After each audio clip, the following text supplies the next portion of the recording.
शादी से अफेयर तक विवादों के घेरे में भोजपुरी स्टार पवन सिंह का रहा है और अब काराकाट से वो चुनाव लड़ रहे हैं। उनको बीजेपी के द्वारा आसनसोल दिया गया था उनको लड़ने के लिए, लेकिन किसी कारणवश पवन सिंह टिकट लौटा दिए और अब निर्दलीय काराकाट से चुनाव लड़ने की घोषणा कर दिए हैं।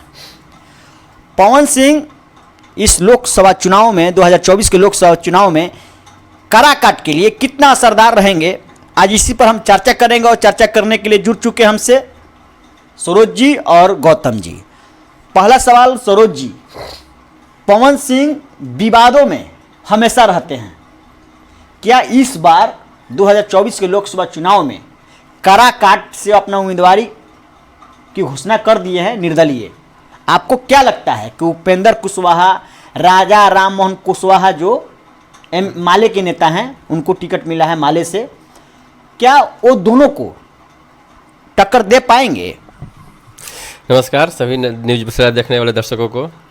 और रही बात यहाँ पर अभी जो पवन सिंह जी काराकाट से चुनाव लड़ रहे हैं और उपेंद्र कुशवाहा जी और माले के एक प्रत्याशी जो हैं वो भी कुशवाहा जी हैं, हमको जहाँ तक लग रहा है अभी पवन सिंह का कुछ वीडियो भी बहुत सारा यूट्यूब पर वायरल हो रहा है। उनको जो पब्लिक का वहाँ का प्यार मिल रहा है उससे तो लग रहा है कि दोनों को पवन सिंह जी बहुत अच्छा टक्कर देंगे। और कहीं ना कहीं ये दोनों कुशवाहा जी अपने में लड़ जाए तो कहीं बीच से कहीं बाजी भी न मार ले, यही सोचकर वहाँ से काराकाट से चुनाव लड़ रहे हैं। शायद यही मेरा सोचना है कि अब मेरा ओपिनियन है कि कहीं दोनों कुशवाहा जी अपने में लड़ रहे हैं या अपना अपना वोट काटे, बीच में कहीं इनको अच्छा खासा वोट अभी पब्लिक का प्यार मिल रहा है, बहुत अच्छा आशीर्वाद मिल रहा है, फूलों की बारिश किया जा रहा है। इनके रोड शो में चाहे सभा करे वहाँ भीड़ भी जुट रहा है, ऐसा बात नहीं है। तो इस सब को देखते हुए पवन सिंह जी का उत्साह थोड़ा ज़्यादा बढ़ा हुआ है और लग रहा है कि वो चुनाव निकाल भी सकते हैं। क्या आपको क्या लगता है कि पवन सिंह, उपेंद्र कुशवाहा और माले के राजा राम कुशवाहा जी हैं, उनको टक्कर दे पाएंगे? ना ऐसा बात नहीं है, भीड़ लगना अलग बात है।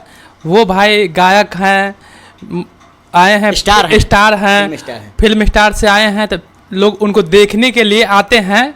ऐसा बात नहीं है कि एक भीड़ लगना अलग बात है और वोट पड़ना अलग बात है। ओ यानी देखने के लिए उतना भीड़ जुट रही है। सही बात है। वो मतलब उपेंद्र कुशवाहा को वो टक्कर नहीं दे पाएंगे पवन सिंह? नहीं, सही बात नहीं है। जैसे कहने का मेरा मतलब ये है ना कि जैसे लोग पवन सिंह को देखने इसलिए आ रहा है ना कि भोजपुरी का पावर स्टार उनको बोला जाता है, स्टार है, इसीलिए उनको लोग देखने आ रहा है। कैसे हैं? हाँ, कैसे है, क्या है, मतलब भीड़ भाड़ लग रहा है देखने के लिए। जितना भीड़ लग रहा है उतना वोट में परिवर्तित नहीं होता है। वोट में परिवर्तित नहीं होगा। जो भीड़ है, जो भीड़ देख रहे हैं आप, वो वोट में परिवर्तित नहीं होगी। ये मेरा कहना नहीं है, गौतम जी का कहना है। नहीं, देखिए उनका जो अपना ओपिनियन है वो कह रहे हैं जितना भीड़ जुट रहा है उतना वोट में कन्वर्ट नहीं होगा। ठीक है, मान लीजिए 50% भी अगर होता है, उस भीड़ का 50% भी अगर वोट में कन्वर्ट होता है तो पवन सिंह जी अच्छा खासा दोनों आदमी को टक्कर देंगे। और दोनों को टक्कर देने में पवन सिंह जी अपना अच्छा भूमिका निभा रहे हैं, मैंने उनका अच्छा वोट वहाँ बन रहा है। अभी जिस तरह से महिलाओं में उनका छवि, पवन सिंह का छवि बिगड़ा है, खराब हुआ है, आपको क्या लगता है कि महिलाएं पवन सिंह को वोट कर पाएगी? जहाँ तक बात है घर में क्या है नहीं है उसको पॉलिटिक्स से नहीं जोड़े, कोई भी पार्टी हो, घर का बात घर में ही रहे, उस पर कोई टिप्पा टिप्पणी नहीं करे। और इलेक्शन की बात इलेक्शन में होना चाहिए, घर की बात घर में रहना चाहिए। पवन सिंह जी घर में क्या करते हैं नहीं करते उस पर ज़्यादा कुछ टिप्पा टिप्पणी करने की जरूरत नहीं है। वो आजकल बहुत बड़े बड़े एक्ट्रेस भी सब काम कर रहे हैं, शादी कर रहे हैं, अफेयर हो रहा है। तीन सुनिए, बता रहे हैं पवन सिंह 3 शादियाँ किए और तीनों शादी उनका अनसक्सेस। चुनाव को देखते हुए उन्होंने अभी बता रहे हैं आपको, चुनाव को देखते हुए अभी अपने फिलहाल जो पत्नी हैं उनसे नज़दीकियाँ बढ़ाए हैं। अभी तलाक का जो अर्जी है कोर्ट में ही चल रहा है, अभी है, दाखिल है, बता दे रहे हैं, वो खत्म नहीं, निरस्त नहीं हुआ है। हम बोले अभी आप ही बोले ना आपसे कि बात जो पारिवारिक है उसको परिवार पर छोड़ दीजिए। यहाँ जो उनको पब्लिक का प्यार जो मिल रहा है, आशीर्वाद जो मिल रहा है, उसको देखिए ना। एक बात बताइए, आमिर खान भी तो बहुत अभी हाल फिलहाल में कुछ दिन पहले तो आमिर का चुनाव लड़कर देख लेना। चुनाव नहीं तो उनका लोग फिल्म देखने लोग नहीं जाता है। चुनाव गजब बात कर रहे हैं ना, चुनाव और स्टारडम में अंतर है, अंतर है, याद रखिएगा। ठीक है, अंतर है। आपको लग रहा है कि जो भीड़ जुट रही है पवन सिंह को देखने के लिए आ रही है, हम तो बोल रहे हैं ना, परिवार जिस तरह से आप गौतम जी बोले कि पवन सिंह को सिर्फ देखने के लिए लोग जा रहे हैं, वो वोट में परिवर्तित हो जाए तब कहिएगा। हम तो बोलते हैं कि अगर 50% भी परिवर्तित हो जाता है वोट तो पवन सिंह जी सीट निकाल लेंगे, क्योंकि दोनों आदमी अपने में लड़ेंगे, दोनों कुशवाहा जी। और 50% अगर भीड़ का आसनसोल का टिकट क्यों लटाना पड़ गया उनको, क्या कारण? उनका अपना कुछ पर्सनल मजबूरी होगी कि हम आसनसोल से नहीं लड़ेंगे। हमारा क्यों नहीं लड़ने? आसनसोल में वैसा मेरा अथी नहीं है, क्या बोलते हैं, जमीनी स्तर पर मेरा पकड़ नहीं है। यहाँ काराकाटी आरा में उनका अच्छा अपना जमीनी स्तर पर पकड़ है, अपना यहाँ पर सबको कहा जा रहा है कि आरा से टिकट या महाराजगंज से टिकट मन मांग रहे थे, न मिलने के कारण वो नाराज होकर काराकाट से चुनाव लड़ रहे हैं। ठीक है, कहीं से लड़ रहे हैं, लेकिन ये पावर स्टार पवन सिंह है, अब इनको लोग कितना चाह रहा है। तो अभी क्या महाराजगंज से निर्दलीय नहीं लड़ सकते थे? वे तो देखे कि क्या कहते हैं, उपेंद्र कुशवाहा हैं और इधर से माले टिकट दिया है कुशवाहा को, वो भी कुशवाहा हैं। दोनों देखिए बता रहे हैं, ना कोई बीजेपी का उम्मीदवार है ना आरजेडी का। ये देखते हुए चुनाव वहां से लड़ने की घोषणा किए। क्यों नहीं चले गए आरा? क्यों नहीं चले? गृह जिला है ना उनका आरा, उनका गृह जिला आरा है, तो आरा से क्यों नहीं लड़े? महाराजगंज मांग रहे थे, महाराजगंज क्यों नहीं लड़े बताइए आप? महाराजगंज नहीं लड़े, महाराजगंज में भी उनका पार्टी से टिकट मिलता तो महाराज से लड़ते। पार्टी से ऐसी निर्दलीय वहां से पार्टी नहीं टिकट दी है। काराकाट उनका अपना गृह जिला के बगल में ही है, जस्ट है। महाराजगंज भी तो बगल में है, गंगा पार से मतलब नहीं है ना, वहां पर बता रहे हैं, वहां पर तो क्या अच्छा खासा संख्या है। कहाँ? महाराजगंज में महाराजगंज चित्तौड़गढ़ बोला जाता है, तो वहां से उनको लड़ना चाहिए। वहां पर सीधे चल गए, आपको काराकाट देखे कि ना भाजपा के उम्मीदवार है वहां पर, अन्ना तो भाजपा नहीं तो अन्ना आरजेडी का, एनडीए उनको दोनों से रिश्ता निभाना है। तो देखिए कि वहां पर ना आरजेडी है अन्ना, वो ठीक है, जदयू है, बीजेपी है। वो देखे कि उपेंद्र कुशवाहा है, उपेंद्र कुशवाहा को हराने के लिए कहीं गए नहीं चले गए होंगे। ये भी तो हो सकता है कि उपेंद्र कुशवाहा को भितरिया है, भीतर की बात है, कहीं उपेंद्र कुशवाहा को हराने के लिए तो कहीं नहीं चले गए वहां पे। देखिए पवन सिंह जी अगर जीतते भी हैं तो बीजेपी छोड़कर कहीं और जाने वाले नहीं है, वो बीजेपी में ही जाएंगे। बीजेपी में ही जाएंगे, ठीक है। तो उपेंद्र कुशवाहा जीते तो चाहे पवन सिंह जीते तो आपको नहीं लगता है कि जिस तरह से मनीष कश्यप को बैठा दिया गया, हाँ, उसी तरह उनको भी बैठा दिया जाए? ये हो सकता है। पवन सिंह का भी चाल कहीं हो कि हम भी प्रचार प्रसार करें, मेरा भीड़ उड़ जुट रहा है, तो कहीं हमको भी लोग बीजेपी वाले कहे कि ठीक आ जाओ, हम चुनाव बाद कुछ देखते हैं, ये भी हो सकता है। मनीष कश्यप भी तो इतना बहुत अपने आप को अथी कर रहा था। जवाब दे दिया गया है, पवन सिंह की ओर से जवाब दे दिया गया है कि इस बार कुछ भी होगा हम चुनाव लड़ेंगे तो लड़ेंगे। अच्छी बात है ना। तो कम से कम जिस तरह से अभी मनीष कश्यप का आलोचना जो फेसबुक पर हो रहा है, श्रीखंडी का फोटो बनाकर कैच की फोटो बनाकर डाला जा रहा है, वो आलोचना किया जाए, उस तरह से पवन सिंह का आलोचना तो नहीं होगा ना। कम से कम उस आलोचना से बच्चे रहेंगे ना भाई। लगता है कि रन छोड़कर भाग गए मनीष कश्यप। वो तो मतलब देखने वाली बात है ना, उनका जितना भी सपोर्टर था सब उनको बोल रहे हैं कि वो बीजेपी से कुछ मिला, अब क्या मिला है हमको नहीं मालूम, लेकिन वो पहले ही हार मान के अब चले गए। क्या मिला? अब क्या मिला अभी तो हमको नहीं मालूम, लेकिन जितना अफवाह था, मतलब मार्केट में हल्ला किए थे अपने क्षेत्र में कि मैं निर्दलीय चुनाव लड़ूंगा, चुनाव जीतने के बाद मैं रोजगार दूंगा यहाँ के लोगों को। हाँ, मतलब शिक्षा पर, स्वास्थ्य पर, रोजगार पर पूरा वो भाषण दिए थे कि मैं पूरा बदल दूंगा, बिहार को बदल दूंगा। और अभी बीजेपी अपने बदल गए, जाके बीजेपी में सट गए। ये आपने बदल गए?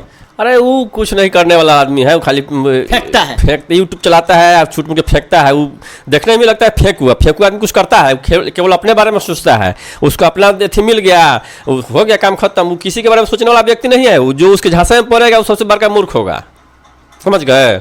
देखिए अभी चंदा भी टोल रहा था कि हमको चंदा दीजिए, लोग 5-5 2 रुपये, हम चुनाव लड़ रहे हैं। चंदा भी टोला गया, भाग गया बीजेपी में। अब भाग गया कि अब क्या हुआ, वो हाँ मैंने भाग गया क्या वही समझिए, भाग गया नाम का किया, मैंने चंदा लिया लोगों से, ऊपर से देखा कि बैठ गया चुपचाप जाके, उन्होंने से कुछ मिल गया, इन्होंने से कुछ मिल गया, चुपचाप बैठे रहो। बाद में देखिए बीजेपी कुछ न कुछ बुलाइए देगी उसको। बीजेपी से मिल गया? तो बीजेपी में गया तो बीजेपी से मिला नहीं जी। क्या मिला? क्या मिला? बीजेपी में जाके मनीष मिला ना, क्या मिला? कुछ तो मिला ही होगा, ऐसे थोड़ा चल जाएगा वो। बताइए मेरे दर्शकों को, बताइए क्या क्या मिला? वैसे अफवाह जिसे फेसबुक और व्हाट्सएप पर आ रहा है उस सब से नहीं है, पुख्ता कुछ जाने आदमी तब बताना चाहिए, लेकिन मिला है तो वो घटिया काम किया है। सबसे बड़ा घटिया लोगों को कितना लोग तो कर अफवाह फैला कि 2 करोड़ रुपया मिला है, 2 करोड़। हाँ, हम भी देखे हैं बहुत सारा, फिर 2 करोड़ MLC को सीट मिलने जा रहा है, 2 करोड़ MLC, तब इसको क्या कहिएगा। लेकिन इतना बड़ा घटिया है वो। क्या उसी तरह से पवन सिंह भी बिक जाएंगे? नहीं, पवन सिंह को तो ऐसे बिकना नहीं चाहिए, नहीं तो फिर तो उनका भी उसी तरह आलोचना होगा जिस तरह से इसका आलोचना हो रहा है अभी। क्या पवन सिंह नहीं बिक सकते हैं? ये तो समय बताएंगे। पवन सिंह इसलिए नहीं बिकेंगे कि पवन सिंह के पास पैसा की कोई कमी नहीं है, पवन सिंह के पास अच्छा खासा पैसा है, ठीक है, वो चुनाव लड़ेंगे तो लड़ेंगे। क्या आपको नहीं लगता है कि पवन सिंह बिक सकते हैं? ना वो तो ऐसा नहीं बोल रहे हैं कि हम तो माँ का आशीर्वाद लेके आए हैं। सुन लीजिए, मनीष कश्यप सुन लीजिए, ये भी आपके बात को हम जवाब दे रहे हैं। मनीष कश्यप भी बोले थे कि मेरी माँ ही बोली है कि चुनाव जाके लड़िए, और माँ ही बोली कि इनको बीजेपी में जाकर लड़े। देखिए, ये दोनों बात कह रहे हैं, और दोनों बात माँ के काट दिए। एक तो काट दिए कि माँ बोली थी कि क्या कहा जाता है कि चुनाव लड़ो जाके, चुनाव को बात काट दिए।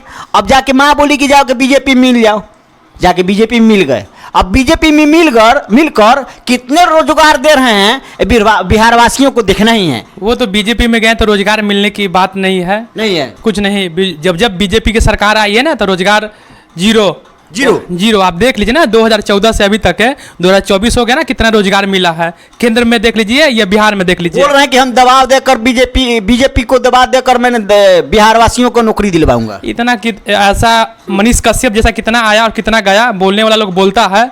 बीजेपी खाली बस अपना मार्केट में हल्ला उड़ाता है, कुछ नहीं करता है। फायदा मैंने सिर्फ बस उसको अपना फायदा मिल गया, बस जनता जाए बाहर में, उसको अपना तो फायदा मिल गया ना। जनता से उसको मतलब नहीं, बीजेपी कोई मतलब नहीं है उसका। मनीष कश्यप को हाँ, मनीष कश्यप को किसी से कुछ मतलब नहीं है। उसका जितना भी दोस्त यार था तब सब उसको अभी बोल रहा क्यों गया। जब निर्दलीय लड़ने के लिए हम लोग तैयार थे, हम लोग मिलजुल के सब तैयारी कर रहे थे, तो बीजेपी में उसको मिलना नहीं चाहिए था, निर्दलीय लड़ना चाहिए था।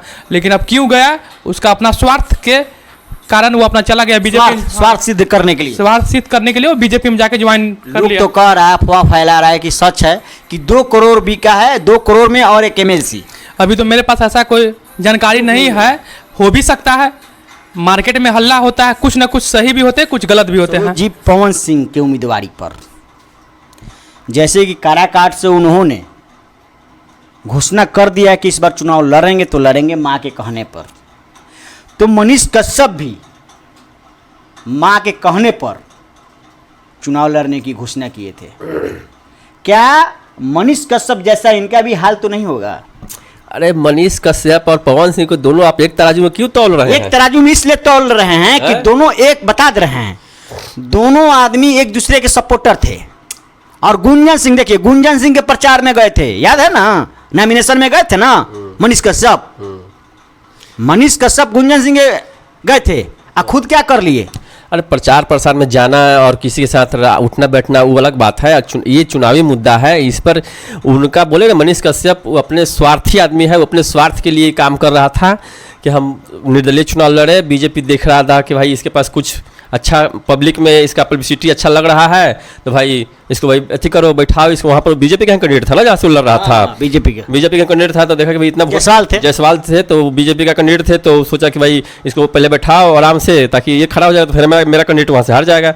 इस वजह से इसको मनोज तिवारी जी से कहू के JP नड्डा से मिलवा उला के इसको कुछ आश्वासन दे के बैठा दिया गया, यानी माल पानी भी दिया गया है। अगर ये एक जुबानिया आदमी रहता, एक जुबान के आदमी रहता ये, तो सीधे बोलता कि नहीं सर, हमको चुनाव लड़ने के लिए हम इतना पब्लिक में हम ऐलान कर दिए, हम इतना जनसभा कर दिए, विधानसभा के चुनाव लड़े तो जीत पाएगा। मनीष कश्यप के बारे में बोल रहे हैं। अरे ये वार्ड का चुनाव जीते ना, विधानसभा का चुनाव जीतेगा जी। अब जैसा ही अपना व्यवहार बना लिया, अभी वार्ड का चुनाव भी नहीं जीतेगा, नहीं जीतेगा। ये अपना व्यवहार का विधार का जो बोला है उस पर अडिग रहना चाहिए, कुछ भी हो अडिग रहना चाहिए था। यानी कि साफ लहजे में कहा जाए तो वार्ड का भी चुनाव नहीं जीतेगा। कैसे जीतेगा जी? अभी आप देखे ना, जो पब्लिक के प्रति इसका जितना रुझान था, लोग पब्लिक जिसको जितना सपोर्ट कर रहा था, अब पब्लिक इसके बारे में क्या सोचेगी? रणछोड़ सोचेगी, झूठा सोचेगी, मक्कारा, ये सब ना सोचेगी भाई कि कहता है कुछ और करता है कुछ और। मनीष कश्यप जी, अगर आपके पास ये वीडियो जाएगा तो देखिएगा जरूर, और बता दे रहे हैं आपको, लोग तरह तरह के बातें कर रहे हैं। आप बिहार वासियों को आप बहुत सपना दिखा दिए थे, और उस सपना को तोड़कर आप बीजेपी कल ज्वाइन कर लिए परसों। सपना तोड़ के अपना सपना सजा लिया। ये वो अपना लोगों का सपना तू रहा, अपना सपना सजाया, इसी के लिए तो घूम रहा था